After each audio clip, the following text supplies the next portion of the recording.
संदिग्ध हालत में हुई प्रेमिका की मौत, अस्पताल में भर्ती कराकर फरार हुआ प्रेमी, लिव इन रिलेशनशिप में सुसाइड या हत्या, परिजनों ने लगाया गंभीर आरोप। आपको बता दें कि रीवा में प्रेमी के साथ रहने वाली युवती की जहर निगलने से मौत हो जाने का मामला प्रकाश में आया है। युवती के युवक से दोस्ती फोन के माध्यम से हुई थी, जिसके बाद दोनों साथ रहने लगे। इस बीच युवती ने जहर निगल लिया। घटना की जानकारी युवती के परिजनों को प्रेमी ने व्हाट्सएप में मैसेज कर दी। घटना की जानकारी होते ही परिजन जब अस्पताल पहुंचे तो युवती के उपचार के दौरान मौत हो गई। मामले में युवती के पिता ने प्रेमी युवक पर प्रताड़ित किए जाने का आरोप लगाया है और कार्रवाई की मांग की है। घटना के संबंध में ग्राम अंबा निवासी मृतक युवती के पिता ने जानकारी देते हुए बताया कि उनकी पुत्री कल्पना शुक्ला सोनेटा फाइनेंस कंपनी में काम करती थी। पिता के मुताबिक पुत्री की पहचान शिवम तिवारी नामक युवक से थी, जो नारीबारी उत्तर प्रदेश का रहने वाला था, जबकि रीवा में कुटेई मस्जिद के पास रहना बताया गया। उसने बताया कि वह जैन सिटी कॉलेज में पढ़ता है, जबकि उसने सब कुछ झूठ बताया था और उसकी पहले से ही वह शादीशुदा था, ये भी पता चला है। पिता को जब पुत्री और युवक के बीच प्रेम प्रसंग होने की जानकारी हुई तो उन्होंने दोनों की शादी करने की अनुमति भी दे दी, लेकिन युवक और युवती बिना शादी के ही साथ रहने लगे। और इस बीच गुरुवार को प्रेमी युवक शिवम तिवारी ने व्हाट्सएप के माध्यम से मैसेज कर परिजनों को उनकी पुत्री द्वारा जहर खाने की सूचना दी गई।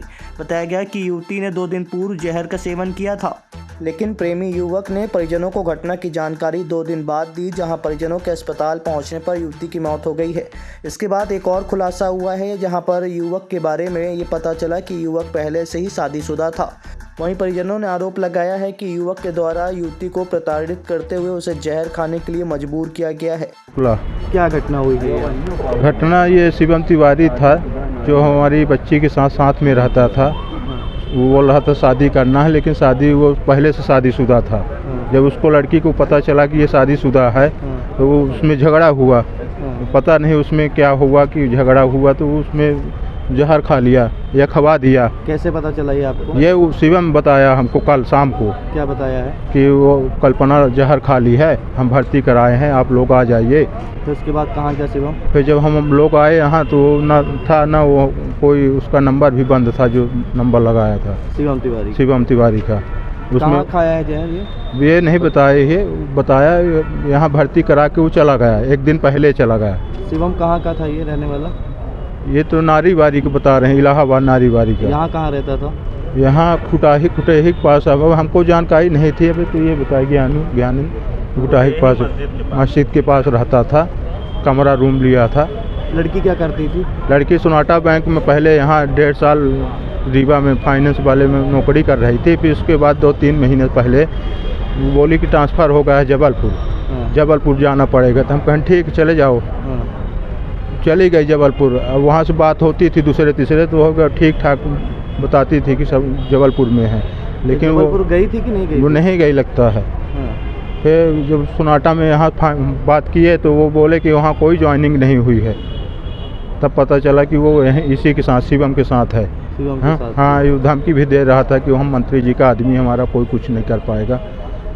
कब की घटना है ये? जहर कब खाया? सूचना कब मिली आपको? कल शाम को 8-7 बजे करीब, 7 साढ़े वही कराया था 1 दिन पहले। और जब क्रिटिकल होने लगे तो भाग गए? जब जाना कि अब उसका वो है तो फिर अब क्या चाहते हैं आप लोग? हम यही चाहते हैं कि उसका गिरफ्तारी तुरंत किया जाए, नहीं हम लोग जो है तो जाम करवाएंगे।